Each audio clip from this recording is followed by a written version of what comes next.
Buah jatuh tak jauh dari pohonnya. Ini merupakan sebuah peribahasa yang sangat sering kita dengar. Biasanya digunakan untuk orang yang mirip dengan orang tuanya. Dan yang menjadi pertanyaan, bagaimana bisa kita mirip dengan orang tua kita? Bukan hanya secara biologis, tapi juga secara emosional dan juga perilaku. Dan jawabannya sangat-sangat sederhana, yaitu dari pola asuh. Pola asuh ini akan membentuk diri kita hingga kita dewasa nanti. Dan bahkan tanpa kita sadari, pola asuh inilah yang membuat kita bertindak. Bagaimana nanti kita mengelola emosi, bagaimana kita nanti mengambil keputusan, ataupun bagaimana kita berperilaku. Karena memang pola asuh itu begitu esensial, begitu penting untuk anak. Dan di dalam psikologi, ada 4 pola asuh yang perlu kalian ketahui, yaitu ada otoritatif, otoriter, kemudian permisif, dan yang terakhir pengabaian. Semua pola asuh ini akan memberikan dampak yang berbeda-beda kepada anak. Tapi yang pasti, pola asuh apapun itu yang didapatkan anak akan membentuk mereka hingga mereka dewasa nanti. Dan kalau kalian penasaran bagaimana penjelasan dari 4 pola asuh ini, silakan disimak video ini. Pola asuh otoritatif. Pola asuh ini dianggap sebagai pola asuh yang ideal. Kenapa? Karena dalam pola asuh ini anak diberikan kebebasan, tapi juga memiliki batasan berupa aturan yang jelas. Dan komunikasi dalam pola asuh ini secara dua arah. Jadi anak memiliki kesempatan untuk berdialog dengan orang tuanya. Jadi bukan hanya satu arah dari orang tuanya saja. Kita ambil contoh. Misalnya anaknya masih kecil atau masih SD. Dia tidak boleh bermain sebelum menyelesaikan PR atau sebelum dia belajar. Dan mungkin anak akan bertanya, kenapa aku harus mengerjakan PR, kenapa aku perlu belajar, kenapa aku tidak bisa bermain seharian saja. Nah, sebagai orang tua, harus bisa dengan sabar menjelaskan, kenapa itu PR penting, kenapa dia perlu belajar, dan kenapa dia tidak bisa bermain seharian. Sehingga aturannya menjadi masuk akal untuk sang anak. Jadi dia tahu apa alasan dari aturan itu dan dia mau mengikutinya. Dan mungkin untuk beberapa orang akan terdengar cukup rumit atau terasa ribet. Karena kan perlu menjelaskan mengenai aturan yang kita buat. Tapi percayalah itu akan membantu sang anak nanti. Entah mungkin anaknya kan bertanya tadi kenapa aturannya penting, itu membantu anak untuk berani mengutarakan pendapatnya. Anak berani untuk berbicara kepada orang yang lebih tua atau dia sekedar berani untuk melakukan diskusi. Dan yang paling penting adalah konsisten terhadap aturan. Jangan karena orang tuanya memiliki mood yang bagus, kita longgarkan aturannya. Atau sebaliknya, mood orang tuanya lagi jelek, anaknya udah belajar, tetap anaknya tidak boleh bermain. Karena mood orang tuanya jelek. Yang paling penting dari orang tua adalah konsisten terhadap aturan yang sudah kalian buat. Dan percayalah, di luar sana sudah banyak orang yang melakukannya. Bisa kita lihat di sosial media. Sudah banyak orang tua yang memvideokan bagaimana dia menjelaskan aturan kepada sang anak atau sudah banyak informasi mengenai parenting. Dan kita bisa melihatnya pada Gen Alpha. Sudah banyak anak-anak kecil yang bisa mengutarakan pendapat mereka dan semuanya terasa masuk akal. Terasa ucapan mereka itu terdengar logis dan mereka sangat berani untuk mengungkapkan mengenai pendapat mereka. Itulah salah satu dari manfaat pola asuh otoritatif. Pola asuh otoriter. Pola asuh ini sudah sangat umum di Indonesia, apalagi di tahun-tahun lawas seperti tahun 70-an, 80-an, atau mungkin di 90-an. Tapi inti dari pola asuh otoriter ini adalah orang tua menjadi sosok yang absolut dan sosok yang perlu didengarkan dan dipatuhi. Anak tidak bisa menolak orang tua. Kita menggunakan contoh yang sama, yaitu aturannya tidak boleh bermain sebelum anak selesai belajar. Dan mungkin anak bertanya, kenapa belajar itu penting, kenapa aku tidak boleh bermain aja seharian. Dan orang tua mungkin akan memotong pembicaraan dengan mengatakan, kamu masih kecil jadi kamu harus nurut dengan orang tua. Dan mungkin kalau anaknya bertanya lagi, anaknya akan dianggap sebagai anak yang nakal atau sebagai anak yang pembangkang. Sehingga anak tidak terbiasa dalam mengungkapkan pendapatnya. Karena kalau dia mengungkapkan pendapatnya mungkin akan diberikan cap sebagai anak nakal, anak pembangkang tersebut. Sehingga saat dewasa mungkin anak akan ragu dengan pendapatnya dia. Atau anak takut saat mengungkapkan pendapatnya. Karena dia terbiasa di dalam rumah, kalau mengutarakan pendapat akan dimarahi, atau pendapatnya dianggap pendapat yang tidak penting.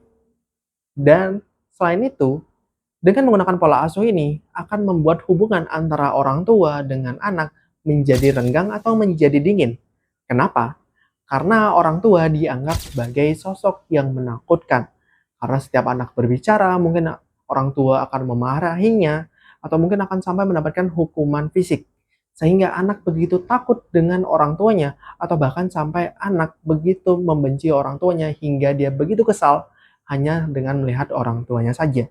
Tapi mungkin di antara kalian ada yang mengatakan, "Oh, aku mendapatkan pola asuh seperti ini, buktinya hubunganku baik-baik aja dengan orang tuaku."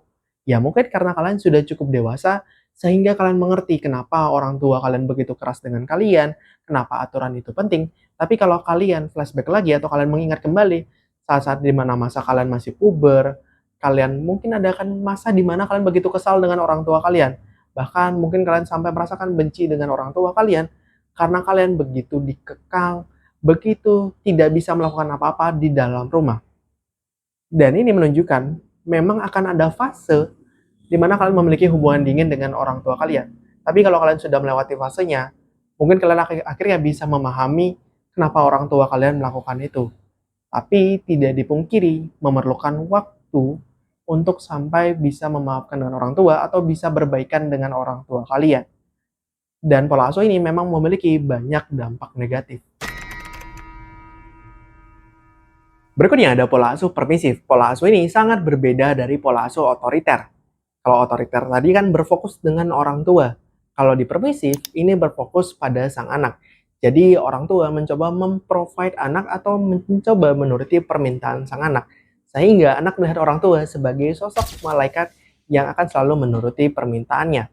Kalau kita menggunakan contoh yang sama, misalnya anak tidak boleh bermain sebelum dia selesai belajar. Maka mungkin saat anaknya bertanya, "Mama, boleh nggak aku mau bermain aja, aku nggak pengen belajar." Orang tua mungkin akan mengiyakannya dalam pola asuh ini. Karena dengan pikiran, memberikan kebebasan pada sang anak.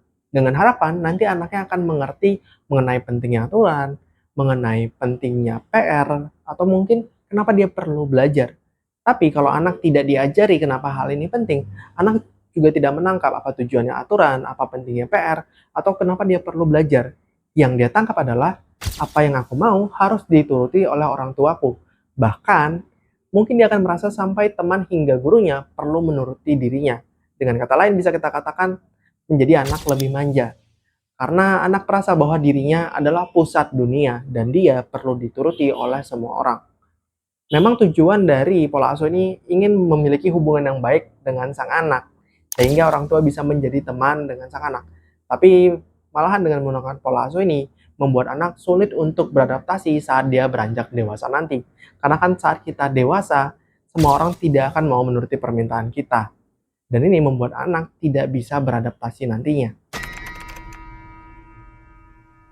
Pola asuh berikutnya adalah pola asuh pengabaian. Seperti namanya, dalam pola asuh ini, anak akan diabaikan oleh orang tua. Jadi anak dilepaskan begitu saja dan orang tua tidak peduli dengan urusan sang anak. Ini berbeda dengan pola asuh permisif karena dalam pola asuh tersebut, anak diberikan kebebasan tapi orang tuanya sangat peduli dengan sang anak. Dan jika kalian menggunakan pola asuh pengabaian ini, hubungan antara orang tua dengan anak juga menjadi sangat renggang. Karena kan orang tuanya mengabaikan sang anak dan pasti tidak terbiasa untuk bersosialisasi atau tidak terbiasa untuk saling menanyakan kabar satu sama lain. Sehingga ini juga akan membuat anak kesulitan dalam bersosialisasi. Karena kalian harus tahu, tempat anak belajar bersosialisasi, tempat anak belajar segala hal itu dimulai dari rumah. Apa yang diajarkan di dalam rumah akan dibawa ke teman-temannya, ke dalam sekolah. Jadi rumah itu memang tempat yang sangat penting. Dan itu menunjukkan pola asuh memang sangat penting. Dari 4 pola asuh yang sudah aku sebutkan tadi, aku merasa 3 pola asuh pertama adalah pola asuh yang paling sering aku jumpai, yaitu otoriter, otoritatif, dan pola asuh permisif.